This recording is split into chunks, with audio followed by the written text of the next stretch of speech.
How are you? I'm good. How are you? I'm good. I was looking at your, you launched today, Skinny Girl. It was 5 different flavors of preservatives. That's what it is? Not preservatives. That'd be a good thing to That's, do. yeah, that's Preserves. preserved because, that's my Preserves without. dyslexia kicking in. And I know they're all natural and no sugar, so I was saying to myself, why, maybe I'm getting it wrong here. Well, there aren't that many people actually in the sort of healthy preserve business. They're amazing flavors, blueberry, merlot, and like peach. And I'm trying to sort of solve problems in areas like microwave popcorn, dressings, where Skinny Girl kind of makes things that are usually gross and fattening into something healthier. And well, so if you don't add sugar, can you tell us some of the things that are making it advantageous? Because you don't add sugar, but obviously they're sweet. Fruit sugar. Okay. Fruit sugar.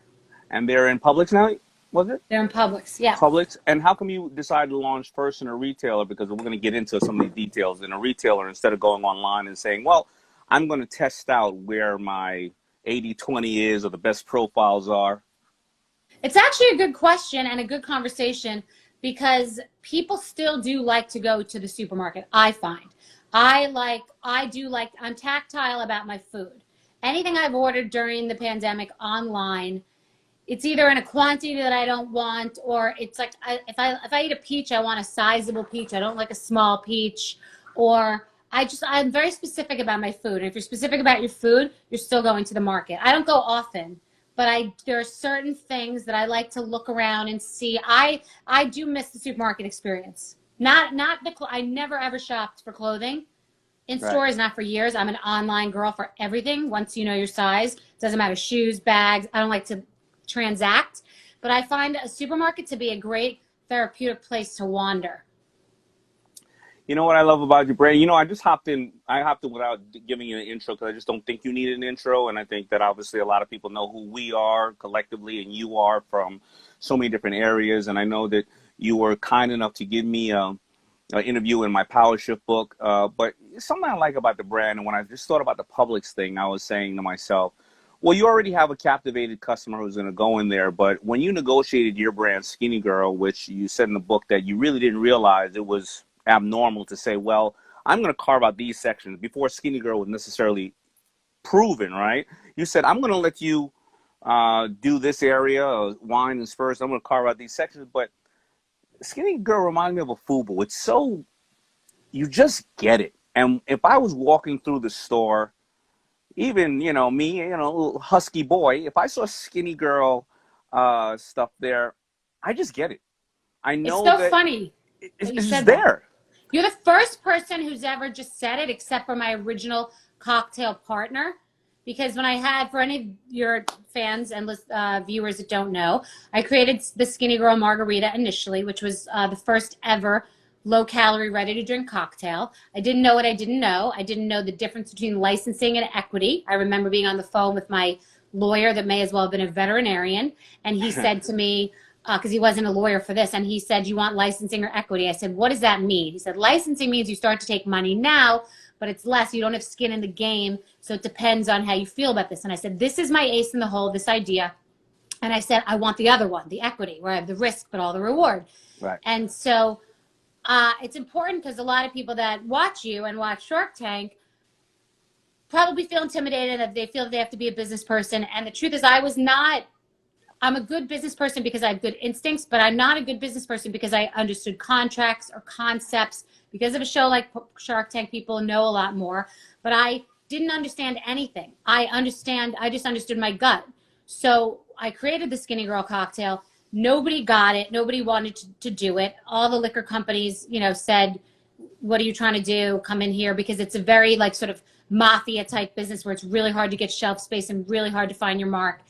And the only guy who said yes to me, who had never really made his mark in that business, and he was a smaller guy, he said, I got it immediately. He just got it. None of them got it. So you said, what you just said, that you got it, is interesting. And to answer your question, when I was doing my contract with Beam, who ended up coming to try to buy the brand after we had sold hundreds of thousands of cases in a short period of time in a business that I didn't even know how hard it was. I would never have gotten into liquor if I knew anything about it. I didn't know it was a man's business run by men, and everybody that I ever met with was a man. I would never have done it. Ignorance was bliss. And when they came to buy me, this public company, Beam, I said, well, why don't you just buy the cocktails? Why? And they said, well, no, we're buying the whole brand. Like when Grey Goose sold for $2 billion, they sold the whole brand. But then you couldn't make Grey Goose lip gloss or Grey Goose shirts or whatever, golf gear, who cares?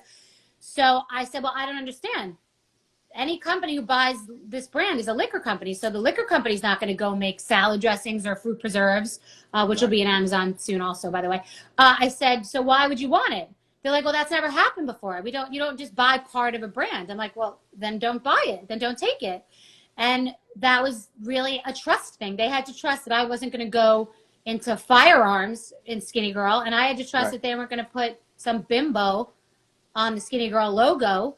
And I said that it could never alter the logo. I mean, I was more savvy than I knew. I just knew what my gut said. I didn't know anything about traditional business. So I think that's important for the people that watch you, that you could be a business person and not even know it. 100%. I mean, listen, when I was selling my little shirts with FUBU, I had two deals on the table. One was, well, how much manufacturing and how much design have you done? And I didn't know how to design. I was like, but I took 10 T-shirts and I put it on 100 different wrappers. And that's why it's going to work. They said, but that's not design. I said, I don't need the design. It's a T-shirt. It's really not hard to put an 05 or a FUBU splash on a big T-shirt. I am not, Tom Ford here. It's just a goddamn T-shirt. But I knew this, and I think that is probably an excellent way to their advantage, the Skinnygirl drinks. I think that to know that you are going to extend the brand in different areas, because now you see Skinnygirl in selling out selling out the denim. I think it was on was it HSN or is HSN selling out in only a couple of hours, the denim launch. I saw some of the products as well, other stuff. You walk in the store and people right now, they're not making more attention in the world, but if they see Skinnygirl right there, they think about it. Then if they're looking, so they see it again. It's brand identification, that they're using the fact that you're taking your IP and you're getting a more advertising, even though it's different categories, but you're still getting a more advertising that they would have had to pay for. Well, funny you said that, because if you market it properly, I mean, most people don't go into a store and realize that the Tommy Hilfiger sunglasses have nothing to do with the Tommy Hilfiger sneakers or shirts. So the average person doesn't realize that. But if you market properly, it looks like you have one place that's making the salad dressing, the preserves, if the taste is reliable. I mean, you have to really be on top of your brand in that way. And more importantly, when I first sold the cocktail category only, I realized that they were going to spend at the time $18 million a year marketing a logo and a name that I own. But it's funny that you said that about not knowing. You didn't pretend to be a designer, because when I first wrote my books, Naturally Thin, Unleash Your Skinny Girl, no one wanted to publish it. They said it has to be like 5 weeks to 6 pounds. You have to give. And I said, that's an old diet book. Like, I wouldn't do that. It's about being healthy and having turning your food noise into a food voice. And they said, well, you should go to dietitian school. Because I said, I'm a woman. What woman doesn't understand food noise and like feeling guilty about something you ate, or binging, or the person I used to be, who used to worry about that stuff. I was just a person. You were a guy. You wear a t-shirt. You wear shirts. It's not that deep. It looks good. You want to look good. You're a man wearing shirts. So you put shirts on wrappers. They looked good. And, sometimes too much, you get screwed up. If you have too much of a business plan, too much research, and you're too much of an expert, then you're not with your people. No, I think everybody can learn from that, to say to them, listen, Damon didn't recreate the world with T-shirts. You didn't recreate the world with liquor. I mean, there's always going to be another brand out there, but if you know your brand, you know your customer, you over-provide for them. So I got some quick questions here. I'm not going to keep you long, but listen, I was always surprised after we met and, we became cool, that I thought I had a busy schedule, but in between your time of, whether it's now a pandemic, whether it's launching all those brands, it was on 2 and 3 shows, and the other shows were a massive amount of time when it came to filming. I mean, Housewives was 8 months out of the year? How long were you filming that? Well, truthfully, first of all, I'm reading all these comments. Lindsay, thank you for wearing the jeans. Thank you, facetious. Thank you, guys. I mean, I don't want to not give them shout outs. Of course, absolutely. Amazing. Wow. Being fat is unhealthy. And yes, best ideas are simple. Yes, we're real people. I like it. Thank you. Housewives is actually unlike Shark Tank, which, by the way, everybody, these guys have the best gig because you go in there, you knock it out, and the actual filming of it is quite pleasant. I mean, Yeah. it's hardcore, but it's very like open, it's very close-ended, and I like that. Then you have to really, deal with the businesses, which is the harder part by far. But the Housewives is only 4 months of filming. Okay. The problem is it's 12 months of dealing. It's 4 months of filming, so many months of promoting, the fights and living in the fights, and then the bad press that people are ratting each other out, and then the airing and reliving the drama. It's like, so it's the money you make, the money that I was just walked away from was incredible, given that it's 4 months of filming. But the emotional and adrenaline stress is year round, and there's no price on sanity. And at some point you feel like you're a high class, maybe not even a high class, a high priced prostitute, where you're like, you're working there, and at some point you have to say to yourself, all right, I can't be bought. Even my morals and my sanity and my health cannot be bought. And that's good for you. But my bigger point that I want people to know is, with Shark Tank, with being a mother, with running Skinnygirl, with doing 4 months of that and the other, 8 months of everything else, we're on set. Immediately something happens. There's the earthquake in Mexico, you're there. Something happens, a hurricane hits Puerto Rico, you're there. Even now, with the global pandemic, your Bstrong, in partnership with Global Empowerment Mission, distributed 1 million plus masks and biohazard suits to fight COVID-19 in all 50 states, plus Puerto Rico. You're also donating cash cards to Black-owned businesses who have suffered. I mean, I just have no idea how you do that. I just don't know, because I always say to myself, man, maybe I can get more boots on the ground myself, and maybe I can go to third world countries and help dig wells and other things like that. But with all those things that are already crazy, you can't predict a hurricane or a global pandemic called coronavirus, and you immediately drop or shift or move things to add to already a busy schedule. How do you do it? What's the mentality, and how do you I just have no idea how you do that, and you're a mom. Okay, so I appreciate everything you said. We've now done in excess of $20 million in aid. We have hit all 50 states. It was I think it's 2.25 million PPE units, because it was 1 million biohazmat and 1 million masks. And a lot of people do ask me that, and I'm not bullshitting anybody. I'm gonna say it exactly how it is. I don't have a major social life. I have a very tight group. You're similar to that, but you have a little bit of a social life, I think. And I have a daughter, and I'm not very social, and I focus on exactly what I'm doing when I'm doing it. I'm intensely organized. I'm a very, very organized, very neat. I mean, not just that my house from the outside looks, from my condiment drawer to my toiletries. It's almost obsessive in nature. Not like it's debilitating me and I need to be, tied down and put in a straitjacket. That'll be 5 years from now. But I'm not a procrastinator. I use my time wisely. I even use time to make sleep important. And sometimes it's putting 20 pounds of shit in a 5-pound bag. But I grew up at the racetrack. I grew up in a very sort of hustle, action environment, very fast moving. The racetrack is very fast moving. I had a very dysfunctional, all of them, Saratoga, Belmont, okay. Aqueduct. My father's a Hall of Fame horse trainer. Oh, a lot of action, a lot of fast moving parts, and abusive childhood a bit, and gambling and drugs and alcohol. I've seen it all. You got that nature. I was an only child of just like moving and understanding how to survive.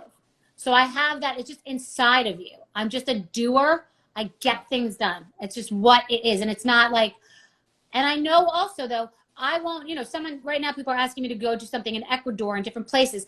And I have to say to my partner in my relief efforts, close all tabs now. We have to close all tabs. I wanted to do X units of PPE. We exceeded that. We then wanted to do 200 facilities, and then it became 50 states.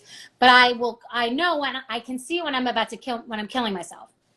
And the show couldn't fit. That's to answer your question. The show could not fit in being an amazing mother, which I am, and being a good business person, and in focusing on philanthropy.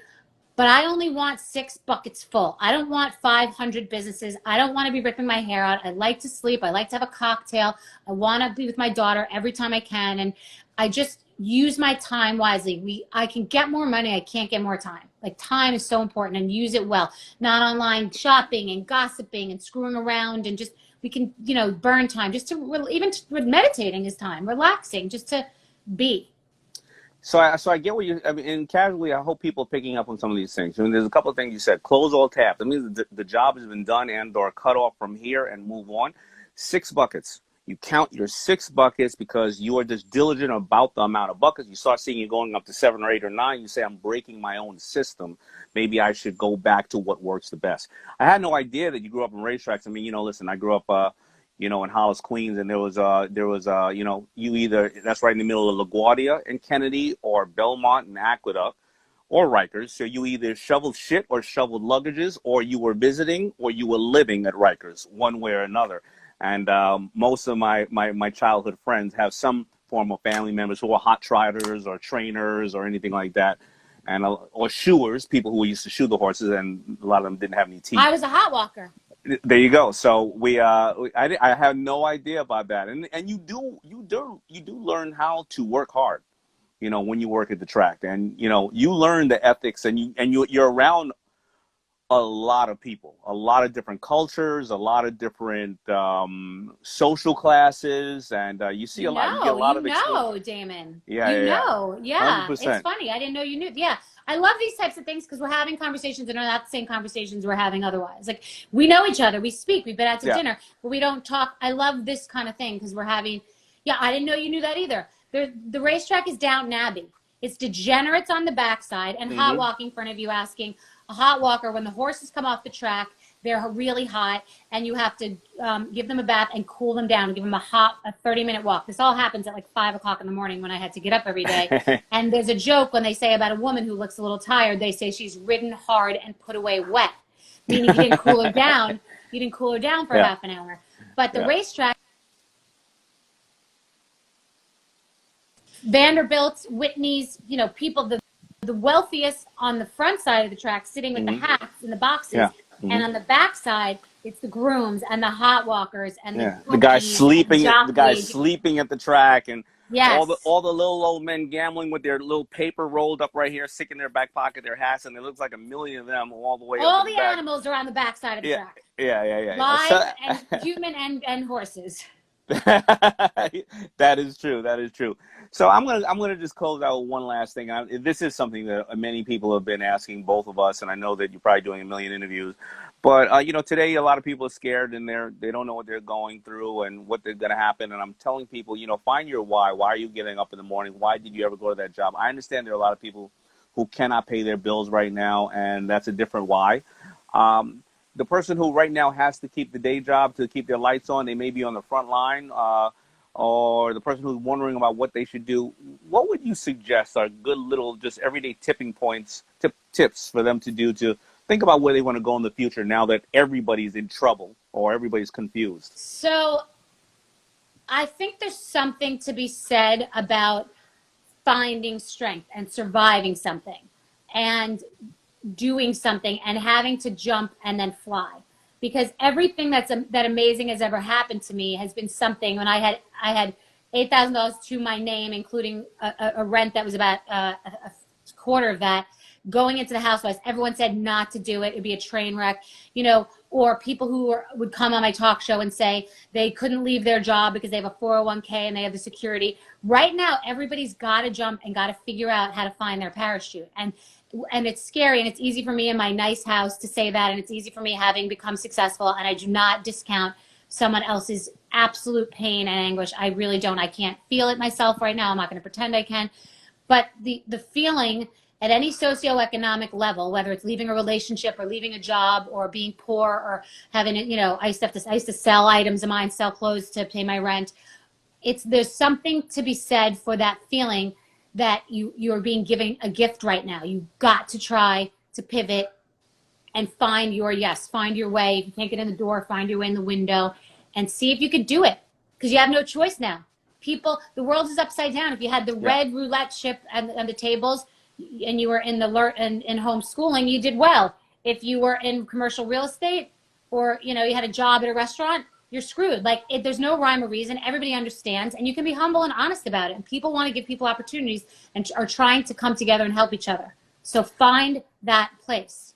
And last but not least, I've seen you answer the phone and you go, hey, if you're a millionaire or a billionaire, you got a jet, only talk to me if you're willing to take product down to Puerto Rico or take it down to various other places. But when you and I talked one day and I was sending some money over to you over to Bstrong, because I was saying to myself, I wanted to, like you and Chef Jose Andreas, I want to only give to those who I know are doing the right thing with it. You said, believe it or not, all the millionaires and billionaires, besides the ones who helped me with the plane, the difference is being made by people who really don't have it, who are giving $5 and $20. And so everybody right now, if if you feel that you want to give and you kind of getting, you're in double dutch right now. I don't know where to go. I don't know how to do this.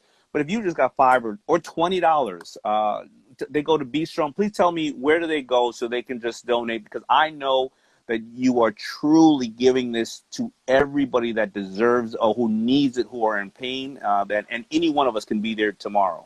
100%, 100% does go to the effort, and you do remember that, and it's hairstylists and yoga teachers and people that you wouldn't imagine who have donated most of the millions of dollars. That's what's crazy. So it's Bethenny.com/Bstrong. And one other thing I wanted to say to you before about getting things done. We're using social media right now, and it can be used for good, not evil. I follow so few people because we can all get so sucked in, and you can get so activated, and that's a great time suck. So use these kind of resources wisely to learn and to connect, but to try to, use your time wisely right now that you're home with your kids. Just use your time wisely. There's so many ways to do it. So anyway, thank you so much for your supporting me and remembering all this stuff and knowing so much. Absolutely. Listen, you really have impressed me. You've taught me a couple of things. I'm inspired by you. I think the world is inspired by you. And I just, it was funny how we got together, but I've come to really love you from afar. And we don't get to see each other as much, but I really admire and love you. And you named your dog Biggie Smalls, and and you invite me out to the house. So listen, I really do love you, and I respect you, and I value you, and thank you so much for everything you do. Oh yeah, come stay anytime you want. By the way, the cottage you can stay in. And by the way, you were the one who came up to me in Shark Tank, and you said, "Wow," you said, "I was wrong about you." You were totally straight up honest. You walked up, you're like, "I was wrong. I was rolling my eyes," and you were like, said, "You are my person." Yeah, you are the shit. I love you. Me too. All right. Good luck with this. Bye.